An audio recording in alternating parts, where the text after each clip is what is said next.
Hey, ladies and gentlemen, it is Wrestling with Rosenberg, and it is a collaboration of my podcast, Cheap Heat, with my boy Dave Shoemaker, a.k.a. The Masked Man. What up, man? Hi. It's great to be here. I don't even know what we're doing here. But it's not just us. Oh, Cesaro, what's up? What are you going to say? Yeah, this is Cesaro, and I just wanted to know, why is he called the Masked Man if he doesn't have a mask? That's what I said. I said he should start wearing a mask all the time. What's up? I was unmasked at a previous point in my career, but the name stuck. But so. the name stuck, all right. Yeah, he was in a big match in Mexico, and he was unmasked. It was very sad. All right, I'll take that. We are with the man of the hour. This is the guy, I think this is one of the most, if you're the true kind of mark who listens to Cheap Heat and watches Wrestling with Rosenberg, this is one of the guys you're most excited about. You've been put over by practically everyone I've interviewed in the last 6 months. All right. How you feeling? How you feeling WrestleMania weekend? What's the zone you're in?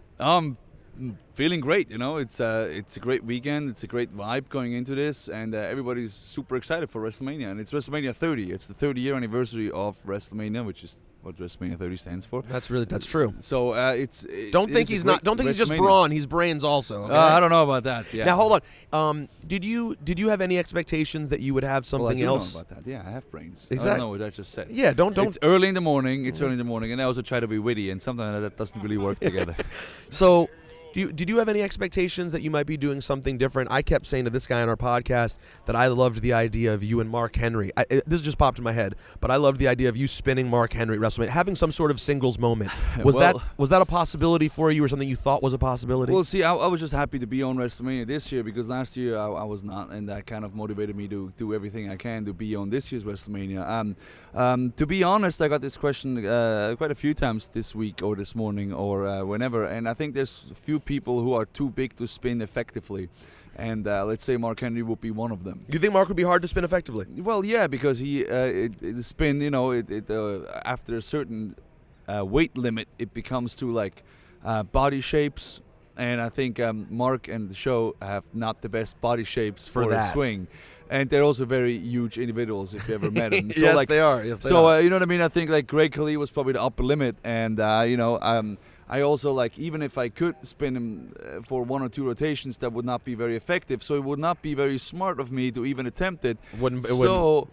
Since I'm a very smart competitor, I wouldn't even try that. Yeah, I was rewatching the Brodus Clay spin the other day, and even though I knew how it ended, there was a moment where I was worried it wasn't going to happen. Yeah, you know, that was the first pull was a little bit sketchy. I mean, like it could have gone wrong. Yeah, see, like that's the thing. Like, it's always for me, it's always very important to talk a lot about strength and stuff, to pull everything off in the ring, and that's what we work for. And it would not be smart to try something it may or may not happen, or it may not be effective at all, to try it. So I think the first time I realized just how strong you were was when I did a Wrestling with Rosenberg with Mark Henry, I don't know, maybe 9 months ago or something now. And I said, who's the strongest, him being the world's strongest man, I said, who's the strongest man in the locker room? And he didn't hesitate to say you. Oh, that's very flattering. There's different kind of strengths, obviously, and some people have weight room strength, and I would say I have a little bit of weight room strength as well, but my strength is definitely 100% in the ring, and I think that's what I train for as well, to be strong in the ring and to pull off the maneuvers I can, and I think that's what impresses people, and that's the important part to me. It's like, what good would it do for me if I could, bench press? I was almost going to cuss here. Let's say a whole bunch of weight and then not be able to do anything in the ring. Like, you need to be strong in the ring, and I think that's what people realize. How difficult? My favorite thing that you do, the thing that's the most over with me, as you know, is I don't even know if do you have a name for it, that you're super uppercut when you throw people up and then hit them with the uppercut. Yeah, let's say super uppercut for now. If you go with that, I'm going to hit you up for just a small piece of that, even though I guess super uppercut wasn't that deep a name to come up with. But how difficult is that to do? I just think it looks amazing. To me, it looks like a video game move. It is a video game move, and that's the awesome part about it. It's hard to launch people up, and that's why you need different kind of strength. Like some strength is to spin people around, some is to launch people up, some is catching it out of midair. Like, I'm an expert at manipulating body weight, I would say. So. Well, so with that move, how much requires help from them, and how much of it is in your push, and how much is it in them? I would say there's a lot more in my push than people think. Really? Yes. There's a lot to that push. Yes. Now, do you think you've seen me do that to like Sami Zayn from a dead stop, essentially. Sure. So that's not a lot of that's a lot of push right there. Well, I know that Sami Zayn appeared out of nowhere a couple of months ago, and nobody knows his background. But you've a lot of the moves that people love that you do now are things that you were doing before you were in the WWE. Yeah. And a lot of people are really excited. I mean, I'm one of them. That sort of moveset seem to be expanding. Mm-hmm. Not just you, but a lot of other people. But is there a process by which you kind of like pitch moves when you're going to bring something in? Are there rules that you have to abide by? No, not at all. To me, it's more like the longer you're with WWE, and I've been here for still not a very long time, but it's kind of the matches you're in. If I have a short match, I'm more than happy to have a short match and beat somebody really quick. But sometimes when you have somebody, when there's somebody like John Cena, he's a very tough opponent, so I have to, have some new tricks. And then what do? Well, I go look what's all in my bag of moves, a bag of tricks, and see what I used to do and what I can do. So I think that's what you see. You see a whole bunch of new the new crop of guys. You see the Shield and the Wyatts and those guys, and it's just like, okay, they bust out new moves and they bust out new things because you need to see what works. You need to try new stuff, and we all want to not be stale and just keep moving forward. So are there any other claims to fame when it comes to Swiss wrestlers? Is there any other history there? What's the lineage of wrestling? Just Googling that? Is that I was just making sure I was right and wasn't the gimmick on Yeah. television and I messed it up. Okay, no, there was nobody else. Don't call me out, Cesaro. Listen here. I just did that before with somebody else. He was looking at the notes, and I completely called him out. No, I know you're Swiss, but I was worried. It would have been a flawless radio transition too, but And I you ruined it. completely. It's ruined radio. It He too. could have pulled it off. Oh yeah. So is there a history though? There is one other Swiss wrestler was in the United States called René Lasartes. That was in the 50s or 60s in the WWF. Okay. I think he wrestled as Baron von Krupp or something like that. yeah. Of course, the evil. Do you know this guy? I know Baron von Krupp. Yeah. Baron von Krupp had a name, right? I don't know if that was exactly the name, but he was a very tall Swiss man who told me he was in the United States. I met with him a couple of times, and he told me a lot of stories. And you know how it is when your grandpa or old some people tell you stories, but he actually told me the story about how he brought Chris Jericho to Germany because he used to book all the German tournaments. He used to tell me how he booked Chris Jericho because his daughter liked him based off a picture, and he showed me the picture, and then a year or two later when Jericho wrote his book, that story was a verbatim in Jericho's book. So whatever he said was completely right. And he had old, because he was a promoter, or a booker for the Hanover tournament who lasted 3 months, and so that he showed me programs and pictures of everybody, and it was pretty awesome. So as a kid, how old are you? Do you say that? How old am I? Yeah, I'm 33 years old. Oh, I'm 34. And we're honestly basically at the same level of baldness. Yes, we Yeah, are. I think I'm actually bolder. You might be on top of. Let me see. Oh yeah. No, you're about the same. No, you're about the same. All Yeah, right. and we want to. I mean, just from all the bald men in America, we want to thank you for bringing it back. For making baldness and the fading hairline look cool and tough. Well, I have a working theory that no one else agrees with, but I think you have to be bald to be a transcendent WWE star because Bruno wore a rug. And then Hogan, Stone Cold, and then maybe the next big one. Is right here. Hey, hold on. Grab that magazine. Did you read, Dave? Did you happen to read what was written about my baldness in the New Yorker? No. Yeah, you did. No, I did. Here's a great line about my. Yeah. Oh, if you happen to see the new New Yorker magazine. Yeah. Name drop it, right? Yeah. Oh, I just had it sitting here on the desk all day. Here's conveniently, right? So this is how the article. Look at this. It just happened. Hey, did you happen to read the New Yorker? Right, Everyone at WrestleMania has. If not, it's right here. Look at that. There happened to be this quote that's highlighted here about me I and my happen baldness. to know that the New Yorker is very popular at WrestleMania weekend. Yeah, right. Now, it says that I have a "you can't fire me, I quit" approach to baldness, which I thought was a good way of putting it. I like that. Paulie knows about it. You enjoyed the article. Man, that's amazing. What a read. It's not New York Magazine. Oh, how dare you. I would never be in New York Magazine. Just kidding, New York. I've been there before and I love it. But yeah, the "you can't fire me, I quit" approach to baldness. Would you consider shaving down more from where you are and going for the all-out baldy and beard? My wife doesn't like that, so I can't do I it. usually had quite a few looks. I had long hair back in my early days, back in my younger days, and then I kind of like started balding, and then I decided to cut it a little short and see if a little gel would help. And after like one show and a week, I was like, you know what? No, and I cut it all off, and I had a completely shaved head and a beard. Various beards, from a goatee to a handlebar to a straight mustache actually as well for a couple of weeks. I'm not mad at that. You have a good full mustache. You could pull that off. I can't pull that off. But I was completely bald for a couple of years, and then right before WWE, I was like, you know what? Because I didn't enjoy shaving my head all the time because I would miss spots and I know it's kind of annoying. So I was like, why don't I just clip it? And I've been trying various lengths and stuff. But I like it. How Very low maintenance, and you know what? I can honestly say I get a haircut every week. Yeah. Exactly. I know exactly what you mean. Well, I mean, you can pull it off because you're in good shape. That's the other thing too. It's like no one's gonna hate on it. I don't like the implications of what you just said.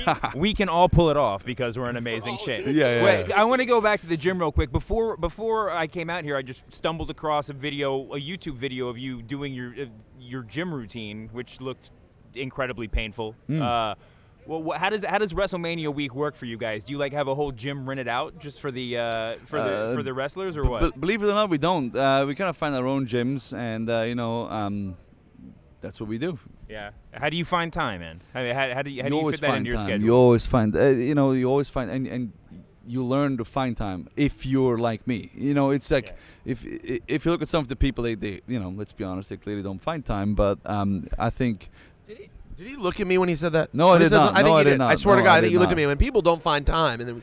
No, but I think, for example, like in what I do in my lifestyle, it's very important for me to stay in shape. Not just, first of all, I'm on TV multiple times a week, so I would like to stay in shape for selfish reasons. But it's also very important for me to wrestle the style that I do and to perform how I do, and also to stay injury free. Knock on wood. So it's very important to work out and stay fit, and that's why I'll always find the time to do so. Yeah. How do you? Have you been injured since you've been in WWE? Knock on wood, I have not had any major injury in my whole wrestling career. That's great, and you do it without knee pads. And somehow. I do it without knee pads. Yeah, like I tore my tendons in my fingers and stuff like that, but I don't consider that a major injury.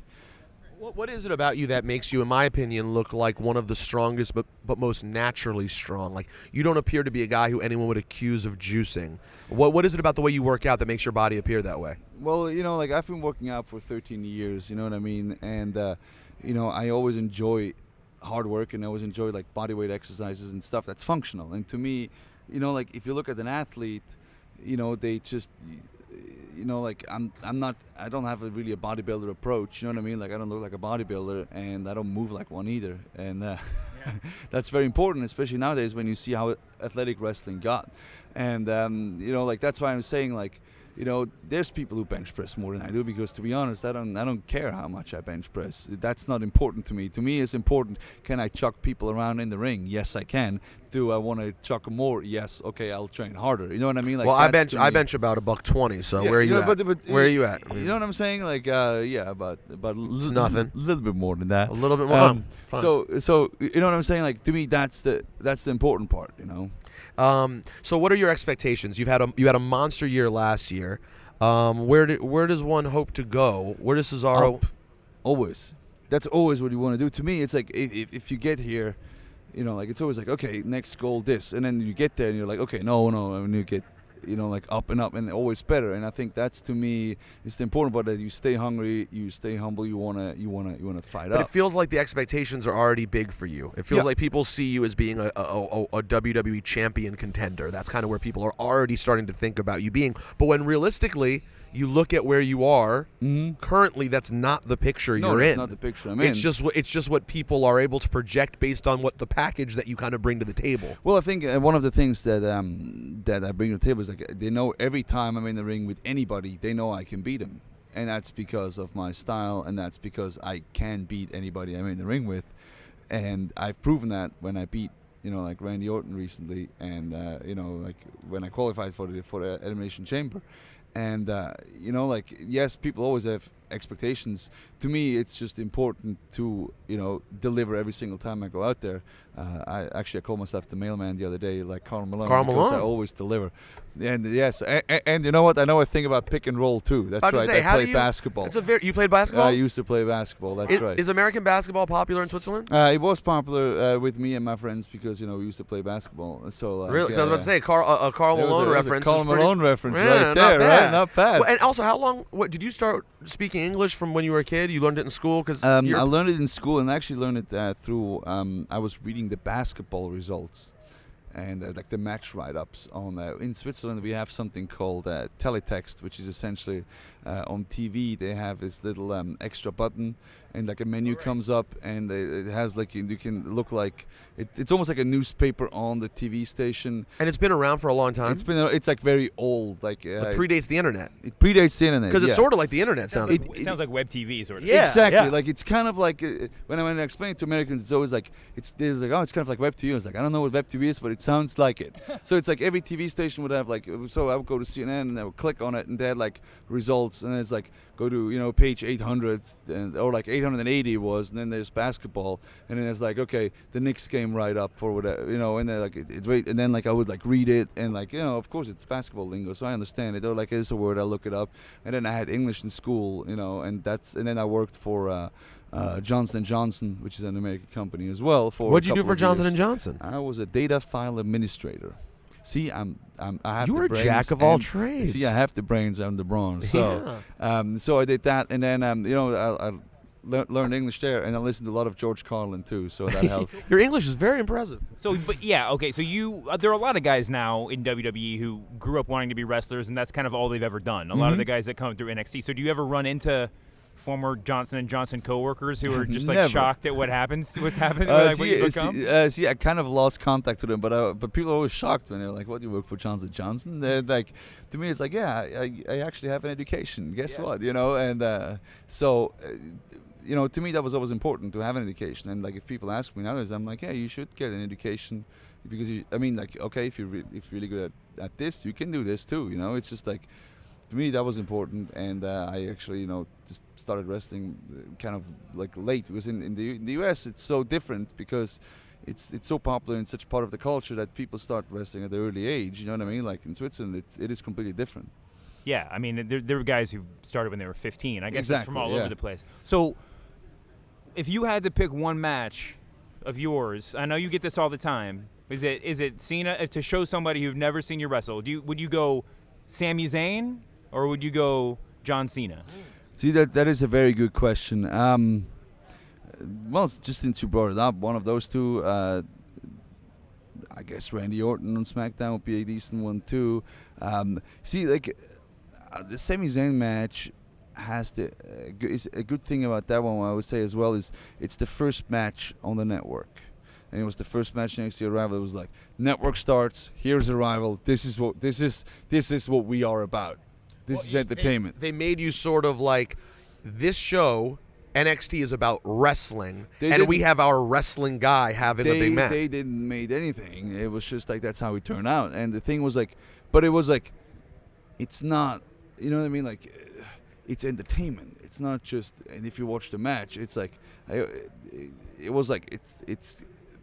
People tell me, I have people, like on X and stuff. They say like, they love the match, but that's the first match they've ever seen. They've never seen any of our previous matches. Mm-hmm. And then there's people who love it, and they've seen all the previous matches. And to me, that's a compliment because that's what we kind of, that's what we were trying to achieve. It's like, there's going to be people who watch the product religiously and are big fans, and there's people who see us for the first time and they like, okay, this is NXT, this is WWE, this is what WWE does. Here we go, and it's just an emotional roller coaster. You know what I mean? That's pure entertainment, and that's to me what this generation is all about, and the youth and that movement in WWE right now. And that's what I think is special about them deciding that when they launched this network and had this pay-per-view idea that they would have you guys in that match shows what they think about what you do in the ring, because that really was going forward like that's something for people to take note of. Yeah, exactly. And then, you know what I mean, the Elimination Chamber, of course, and then the Cena match. And my approach always is I want I want to like the mailman. I want to always deliver. You know what I Well, mean? listen, you did. This guy, So, like- this guy almost lost his mind after the Cena Cesaro match. It was like one of the greatest moments of your life. Well, are you making fun now? Well, no, I'm slightly making fun of it because you're such a positive. I'm more critical than he is. It was a great match, but he came in like, my God. But that's what you're paid to do. This is what you do. No, I got to get excited about it, right? course. And I called Cesaro, Zayn, whatever the 2 out of 3 falls match. That was my match of the year last year. Yeah. I mean, it's really cool that there is a place for that in the WWE universe now, Yeah. and that's what you got to be excited about. Well, and see, like, to me, that's always a compliment because people ask me, what's your favorite match? I'm like, that's not for me to pick because I always want to be better. That's for the fans to pick. And then, you know what I mean? It was like, that's why we perform. I don't perform for my, well, you know what I mean? Like, I enjoy performing, but at the end, we perform for the WWE universe. And if they enjoy your work and decide, okay, this was our favorite match or this is our favorite matches, that's very flattering, and that's what gives you the motivation to go on. You know what I mean? And But you have to still, even though you're performing for the WWE Universe, has there been a moment where a WWE superstar took note and it meant a lot to you when someone in the locker room comes up to you and goes, yo, you are very good? yeah, you know what I mean? Like, there's of course moments, you know what I mean, where like, for example, like, you know, like one of the legends or somebody tells you, you know, like, hey, I enjoy watching your work, and you're like, what is this? Pretty awesome, you know what I mean? Like, Do you have any? Are there any that stand out in your mind that you remember that was like this? That was a real moment. Well, you know what I mean. For example, like at NXT Arrival, you know what I mean. Like Bret Hart was there, and like Ric Flair, and like they were like, that was great, and I was like, this is pretty surreal, you know what I mean? But like, I'm not the one who is like gonna like broadcast after the world or tweet about it or like harp on it, because I'm like, okay, that's really cool, but now the pressure is on to like always deliver, you know, because like, and that's the thing, like you're always only as good as your last match, you know what I mean? So like, if you have a really good one, you better freaking step it up the next time, and that's, to me, the challenge, the beauty in this is like you always want to get better, and you always want to, you know. And the beauty is you always get to have different, you know, is that different people you work with create different opportunities in different matches. So there's always room to grow and do different stuff. There's always somebody different, and now with like, you know, the people who are coming up and the people who are in WWE and they're fresh blood, you know what I mean? Well, I mean, what a talent pool it is. We keep talking about this. This is the best talent pool there's been in so long. You haven't even scratched the surface, you know what I mean? Like, and it's like, it's just so many people to just, hey, let's go and rock this, you know? Well, listen, there's a ton of amazing talent, but the one thing I've taken away from how many times he said the word deliver and mailman is that don't be surprised, because I've heard there's some things happening Monday Night on Raw. Don't be surprised if Karl Malone makes a return to professional wrestling. We've been waiting since his glorious WCW days to see the mail. Have we? Fine, Rodman, you want a little worm? Get the worm back in here? I'd rather see Karl Malone do a good pick and roll with John Yeah. Stockton now and again. No, I get fine. Yeah, and they could probably still do that. I don't think that any of them. I don't think Karl Malone could do a hip toss if he ever could. So. Yeah, I don't know if he could either. Hey, Cesaro, this has been a real pleasure. Enjoy the moment this weekend. Thank you. I'm having a blast already just talking to you guys, and you can just feel the excitement, and it just feels like, you know what I mean, we're kind of all the same age, I feel, and it feels like we're all wrestling, like we love wrestling, and it seems like, you know, not that wrestling wasn't cool, but it's kind of like, you know, wrestling goes in ups and downs. It always feels like, and it feels like wrestling is on an upswing. It does. And it's fun because it's like, you know, when we go to gyms, it's like you meet people and they're like similar age, and they're like, oh man, what you do? That's awesome. You know what I mean? And then just like all of a sudden. Well, there was a time when I first started getting back into wrestling in the early to mid 2000s. It definitely was greeted with a different response in 2005 than it is in 2013 and 14. Yeah, and it was the same, you know, it's just like, but that's just how it works, you know what I mean? Like, it was more, you know what I mean, the attitude era was all like adult in your face, and like when I was a kid, teenager, I was like, this is awesome, and I look back, I'm like, oh, it was a little, you know what I'm saying? And then like, it's just different, and now it's like I think everybody can identify with it because there's something for everybody in there. You know what period you can look back on and know that if you thought it was cool, you were wrong. And you can figure this out on the WWE Network. WWE product 93 through 96 if you were like, it's really cool, you were wrong. You can go back and watch 94. That was awesome. I mean, exactly, because you're not part of the cool. You're part of the real wrestling fans. You weren't going to get mainstream people were not in 94. But it's just, they did not get doink. You know, it's just I feel it's a good time, and like, you know, like You're around at a great time. All the people you interviewed today, we're all excited about, like, okay, it's kind of like, it's our time, let's push this thing. So and I Absolutely. think that's coming, and it's cool too to see, you know, like, for example, like, you know, like, people who've been around for a while, like Randy Orton and John Cena, like, they're stepping up again because they're realizing what's happening. So it's like, And it's an good. important time It's in a their good career. time. It's a good time. They're Yeah. no longer on the come up. They've been there. So now this is a different stage for It's- them. yeah, and it's exciting to see how they very- respond. it's to very that. good. It's very Hey, good time. good luck this weekend. Thanks for joining us on Cheap Heat. We appreciate No, it. thank you very much.